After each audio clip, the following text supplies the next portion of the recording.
El otro cuento, y se lo comen este cuento los pobres. En las encuestas sale. ¿Cuál es su principal preocupación? Altos impuestos. Claro, también se la respuesta cuando no hay nada que decir. Pero, y que lo digan los pobres, no se deben utilizar. No es verdad que tenemos altos impuestos. América Latina como región es de las regiones con menos impuestos en el mundo. Por eso es tan desigual. Porque la mejor fórmula para distribuir el ingreso es que el más tiene más paga, ¿no? Entonces América Latina tiene bajos impuestos y por eso es tan desigual. Pero dentro de esa América Latina, Ecuador está por debajo del promedio. Pero acá vienen los caretucos que además antes no pagaban impuestos y por eso les duele ahora pagar. No es que se han aumentado los impuestos, es que ahora tienen que pagarlos. Ya no se acepta la evasión, ya no se tolera la evasión, a decir que tenemos altos impuestos. Y muchos de ustedes le creen, compañeros. La próxima vez que vengan con esos cuentos, abran la página web, revisen y pregunten. La próxima vez que abran los micrófonos los periodistas deshonestos para que un pseudoanalista diga estas barbaridades, llamen a esa radio, manden cartas, manden tweets, manden mensajes diciendo, díganos si esto no es verdad, que en verdad tenemos bajos impuestos y que se evidencie que están mintiendo. Les insisto, no es para defender al gobierno, es para defender la verdad. Los que estén a favor o en contra del gobierno, que me digan si estoy mintiendo en esto, los que estén en contra. Si no estamos mintiendo en esto, los que estén en contra y a favor del gobierno, a defender la verdad. Solamente la verdad nos hará libres. Los politiqueros sin principios, sin valores, sean de derecha, sean de izquierda, nos hacen daño a todos. A inaugurar la ética política, sobre todo en este año electoral, compañeros. Altos impuestos, IVA, ICE, impuesto a la renta, la carga fiscal. Veamos si esto es cierto. Promedio, esto se llama presión fiscal. Es la suma de todos los impuestos. A la renta, IVA, impuestos municipales, predial, aranceles, contribuciones a la seguridad social por parte de la empresa, todo. El promedio de esto que se llama carga fiscal, carga tributaria solo son impuestos, carga fiscal es con contribución al IES. Esta es presión fiscal o carga fiscal. El promedio de Europa es 37.2%. El promedio de América Latina es 21.1%, casi la mitad. Y Ecuador se encuentra por debajo del promedio, 20%. Y esa es la realidad, compañeros. No es que tenemos altos impuestos en Ecuador, que incluso deberíamos tener para los más ricos más impuestos, para que haya una mejor distribución. Lo que pasa es que ya nadie va, se les acabó la fiesta a los evasores y por eso están trompudísimos, ¿no? Otro argumento importante, ¿cuál es el ejemplo de esta gente? Chile, miren qué buena economía, Pinochet, todo un demócrata humanista, ¿no? ¿Cuánto hizo por Chile? ¿Cuántas muertes creó la dictadura pinochetista? Bueno, resulta que Ecuador tiene la misma carga fiscal, presión fiscal que Chile, pues, que es el ejemplo neoliberal de América Latina. Y los países más avanzados en términos sociales, sin duda, el más avanzado en términos sociales en América Latina, ha sido el primero en erradicar la pobreza absoluta, se llama Uruguay. La carga fiscal de Uruguay es 33%. Argentina, que es un país también bastante desarrollado para la región, carga fiscal 34%. Brasil, 32%. Esa es la realidad, compañeros, pero nos viven engañando. Perú, ejemplo neoliberal, 21%, mayor carga fiscal que Ecuador. Estas son cifras, por si acaso, ¿no?, de la agencia tributaria de cada país. ¿No es consolidado por la CEPAL? ¿Ah? ¿Tú has consolidado, César? O sea, ¿es la CEPAL o cada país? ¿Ah? Es CEPAL, ¿no? La fuente, los datos primarios son la agencia tributaria de cada país, pero estos son, sobre todo para América Latina, datos de la CEPAL, la Comisión Económica para América Latina de las Naciones Unidas. Sigamos. Pon bien la fuente, ¿eh? Hay que poner fuente primaria de datos y elaboración, ¿no? Ah, esto también es lindísimo, ¿no? Y el IVA, los impuestos de Correa, por si acaso, por ahí ya están resucitando, y el otro día hasta Ricardo se equivocó, está Ricardo Patiño por aquí. Ricardo, dijiste en una entrevista, lo único que no cumplimos fue rebajar el IVA del 12 al 10%, que lo ofrecimos en la campaña del 2006.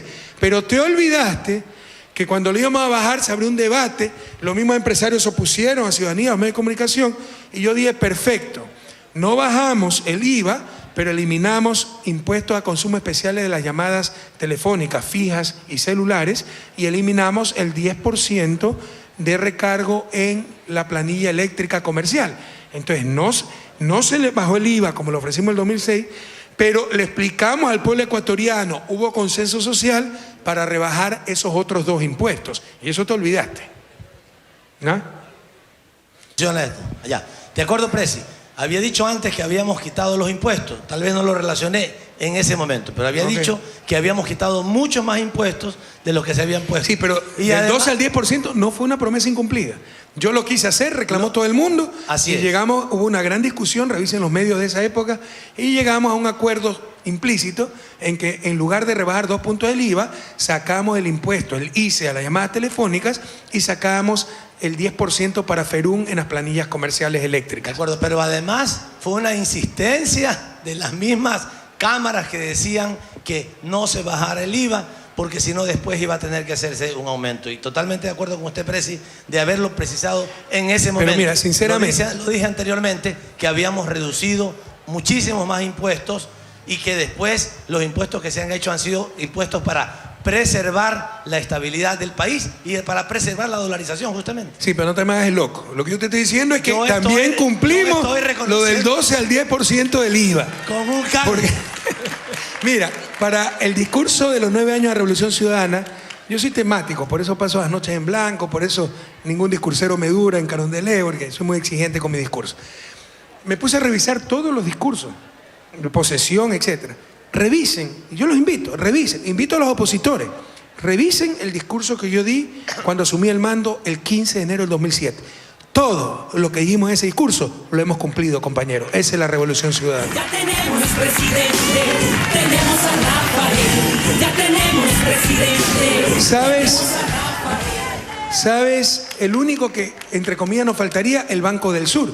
Pero no es que hemos incumplido. Ecuador lo ha impulsado. Ya está firmado por Ecuador, etcétera. Falta que firme Brasil porque el Congreso no lo aprueba, pero hemos cumplido de nuestra parte. Pero revisen, miren qué lindo, ¿no? Qué bueno. Ojalá el que me suceda, ojalá los opositores, asambleístas opositores puedan decir lo mismo con la frente en alto, mirándolos a ustedes a la cara. Revisen mi discurso del 15 de enero del 2007 y con sano orgullo les puedo decir, vean cómo hemos cumplido absolutamente todo lo que dijimos aquel día histórico. Pero presidente, quiero hacer mención a algo que yo regularmente repito. En la campaña electoral... O sea, por lo regular o por lo constantemente. Permanentemente, ya, constantemente. Okay. O por lo más o menos, no más que repito. Ha venido vaciloncísimo hoy día, presidente. Me está... Tengo que desestresarme. Tú sabes la reunión de gabinete que tuvimos ayer. Yo sé. Y no sabes de la vida del presidente. Llego a la noche cultural, compañeros que habían sacado de la tercera fila. O sea, ¿sabe lo que pasó ayer en la noche cultural, no? No. O sea, habían reservado solo 2 filas para los ministros. Y eso es antipatiquísimo, ¿verdad? Que le reserven. Es necesario en la noche cultural. Miren que aquí los ministros están entre el público. Pónganse de pie los ministros un ratito, por favor. Levántense. Bienvenidos, ¿no? Pero están entre el público. Porque así es la Revolución Ciudadana, ¿ya? Pero como en la noche cultural, para explicar el gabinete, presento a los ministros, tienen que estar juntos en las primeras filas. Lo que me cuentan los compañeros que fueron desalojados, ¿te imaginas?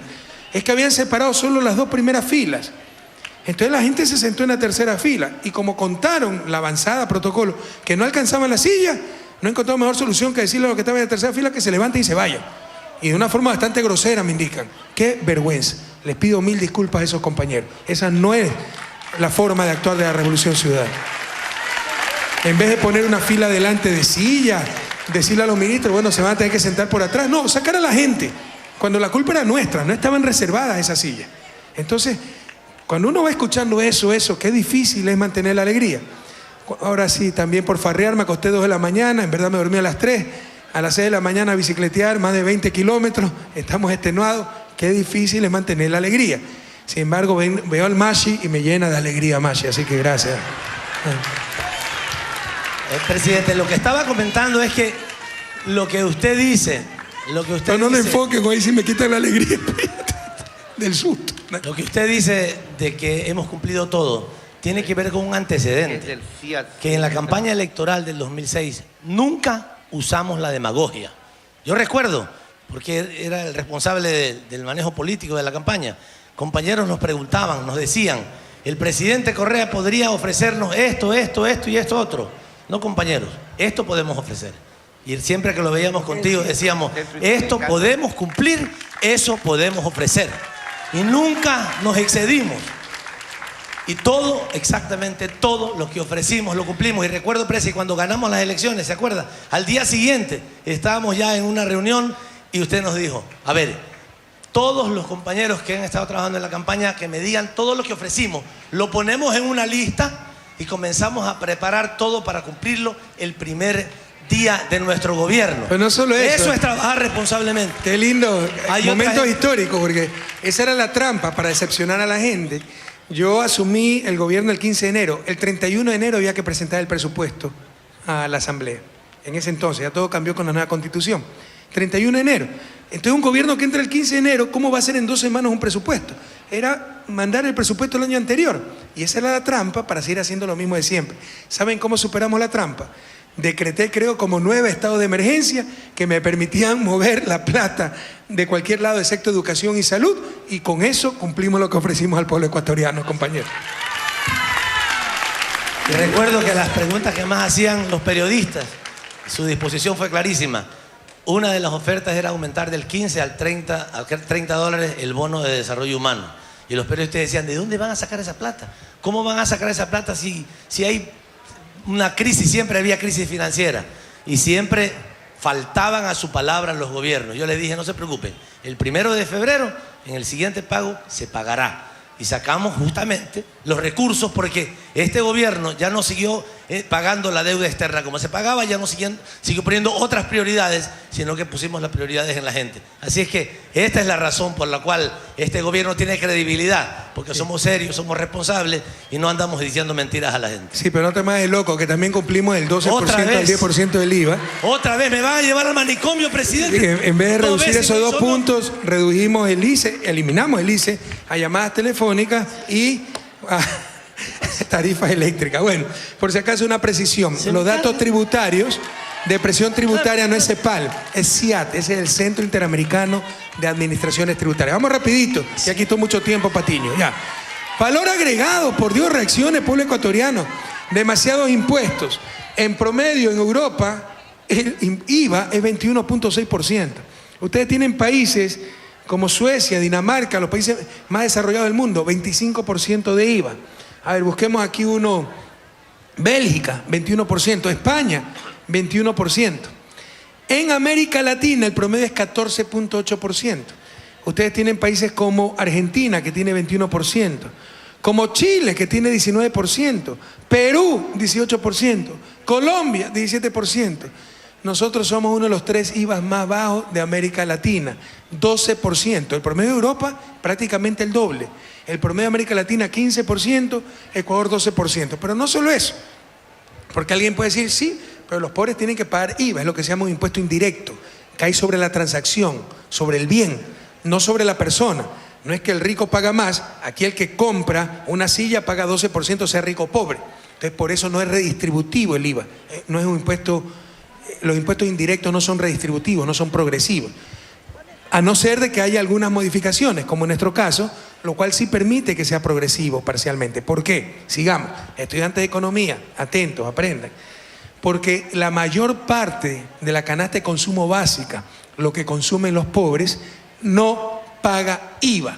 90% de la canasta básica, medicinas, la inmensa mayoría de alimentos, el pan, etcétera, no paga IVA. Así que el IVA ni siquiera es pagado por los más pobres, compañeros.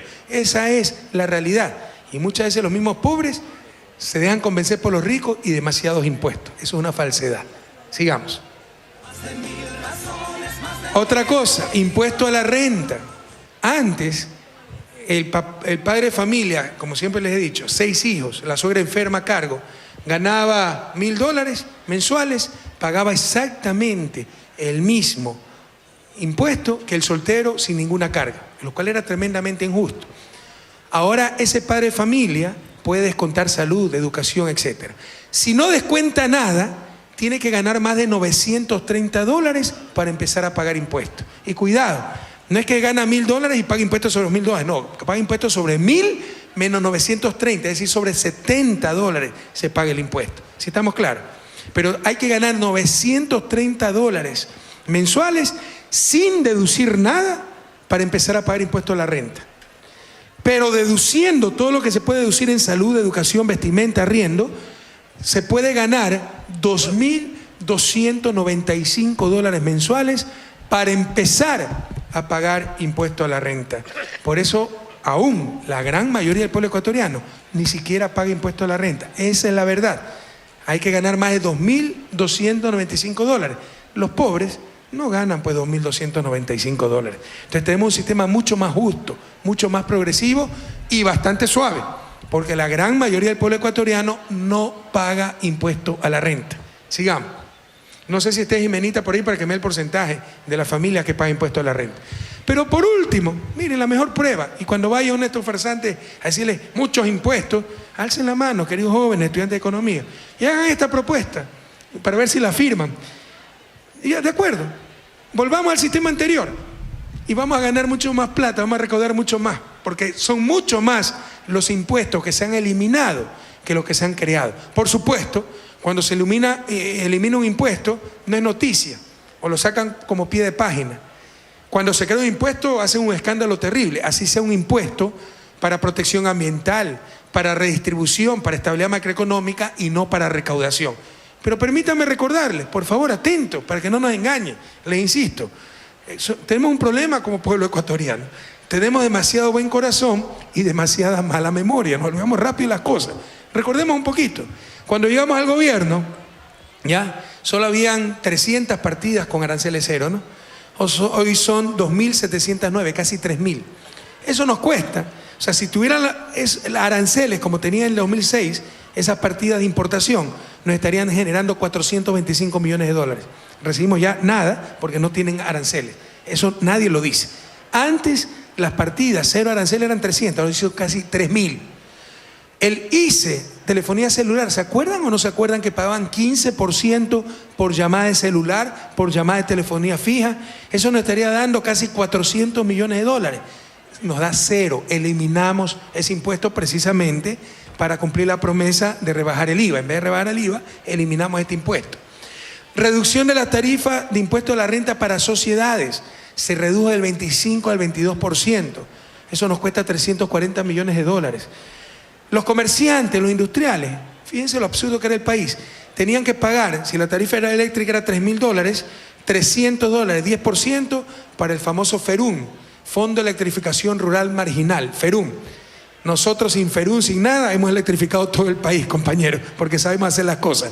Pero el absurdo era tal que la planilla eléctrica estaba subsidiada. En vez de quitarle el subsidio a los industriales y comerciantes, no, le ponían 10% de impuestos. ¿Quién entiende esa cosa? Algún estudiante de economía que me está escuchando que me lo explique. Pregúntale a sus profesores en la Universidad Católica, Estatal, Central. Pregúntenle en la Politécnica. No, oiga, ¿cómo es posible que la planilla eléctrica en el 2006 era subsidiada, pero para electrificación rural le cargamos un impuesto del 10%? ¿No era más lógico quitarle el subsidio? Pregúntenle. Ok, pero ese es el país. Eliminación de tasas judiciales porque ahora la justicia es gratuita. Deducción por nuevo empleo, deducción por gastos personales. Antes se pagaba impuesto por el 13º y 14º, ya no se paga impuesto sobre los sobresueldos, ¿no? Se cobraba para tasas sobre cada cheque firmado, pues había una serie de preasignaciones terribles. Bueno, sumando todo esto, que ustedes lo pueden ver en la página web y pueden denunciar al país si algo de esto no es cierto, había impuesto a favor de la Junta de Beneficencia de Guayaquil. Todo eso nos daba $1.267 millones. ¿Cuáles son los impuestos que hemos creado? El impuesto a salida de divisa, que no es un impuesto recaudatorio, es un impuesto estabilizador, siempre lo dijimos, para evitar los ataques contra el dólar, contra nuestro país, los capitales golondrina, y ha sido un impuesto muy eficiente. Claro, recauda 847 millones, recauda bastante, pero tenía fines estabilizadores. Impuesto a la contaminación vehicular, que no, ojalá podamos recaudar cero, si lo que tratamos de evitar es la contaminación. El ICE para armas de fuego, focos incandescentes, que es para que la gente no se mate, para no desperdiciar energía con esos focos ineficientes. Son impuestos para cambiar comportamientos sociales. Los impuestos tienen tres objetivos: recaudación, redistribución o cambio de comportamiento social. Por ejemplo, si yo le pongo un impuesto al cigarrillo y un subsidio a la leche, probablemente no recaudo nada. Probablemente no redistribuyo nada si el fumador es el que tiene que comprar la leche, pero cambié comportamiento social. Se fuma menos y se toma más leche, ¿sí o no? Entonces, para eso también sirven los impuestos. Y sabemos utilizar estos instrumentos de economía, y por eso pusimos ICE a las armas de fuego, a los focos incandescentes, etc. Impuesto a los activos en el exterior, que es para que no nos saquen la plata. Tierras rurales, que es para evitar la tierra ociosa. Esto se descuenta el impuesto. El que tiene la tierra productiva no paga 20 centavos. En total, con los impuestos nuevos que hemos creado, recaudamos 1.058. Pero con los que eliminamos, hubiéramos recaudado 1.267. Así que si siguen molestando, yo les hago una propuesta. Pero la firmamos, ¿eh? Los dirigentes políticos, responsablemente, sin el merecumbé, sin quitar el cuerpo. Bueno, volvamos al sistema anterior y nos conviene, recaudamos más, compañeros. Esa es la realidad. Pero eso es lo que no se dice.